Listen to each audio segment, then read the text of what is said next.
Hey, what's going on, everyone? The 2017 games are upon us.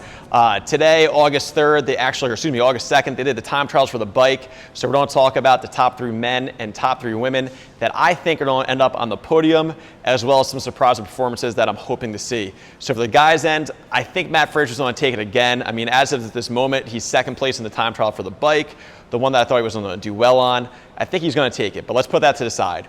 Second place, I think, is going to go to Fikowski. I think the events are lining up for him. He's good at adapting to different events, and he's just one of those people where he constantly gets better. Last year showed that. As long as he's able to stay more consistent, I believe he's going to do better. And I think third place is going to be a toss-up. I'm so sorry, Ben Smith. I don't think you're going to end up on the podium this year. I'm excited to see Vellner and Cole Sager kind of mix it up a little bit. So Cole Sager last year, the only event that he did really, really bad on was that deadlift ladder. He knows it's a weakness for him. You take that deadlift ladder out, or you put in kind of like an average score that he got during the week. He doesn't finish in 5th. He ends up closer and closer to that podium. So I'm hoping this year is a big year for Cole Sager. The only other person I can see kind of mixing it up for that top 3 is Gudmundsson. He puts his head down, gets the work done. He's a very smart athlete, and you can constantly see him working towards getting up on that podium. So I still believe Matt Fraser is going to win it. I think Fikowski is going to take second, and then third place, I believe, is going to be a toss-up between Vellner and Cole Sager. Awesome part is, I may be completely wrong. The games are so many unknown variables. Who knows? Matt Fraser might fall off of that cargo ladder during the obstacle course, hurt his ankle, he might be out. You never know. But I really do think we're going to see Fikowski take a step onto that podium. Ben Smith, I'm sorry, man, I don't think you're going to be making it up there this year. Now for the women are very interesting, right? We have a lot more people in the mix this year. Again, I'm so sorry, Katrin. I don't think you're going to finish in first place. It just keeps getting harder and harder. Tia-Claire Toomey seems to have a fire underneath her that she didn't have last year. She doesn't have the Olympics afterwards, so she's a little bit more focused on just CrossFit.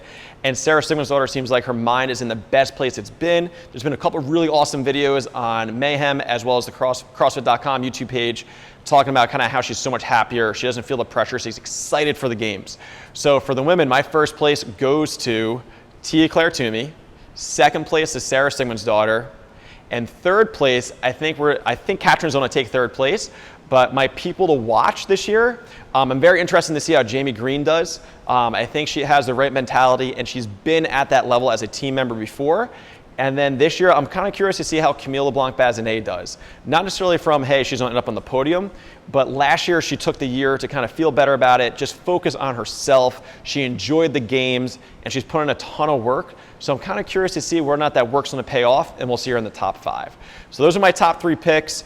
For the men, we have Fraser. I'm looking at Fikowski for number 2, and then number 3, I think is going to be Vellner, but I think Sager can really push for it. For the women, I see Tia-Claire Toomey winning it, second place Sigmundsdottir, and third place Katrin. All right, love to hear what you think. Obviously, you never know. The games, all sorts of crazy stuff happens. Let us know what you think.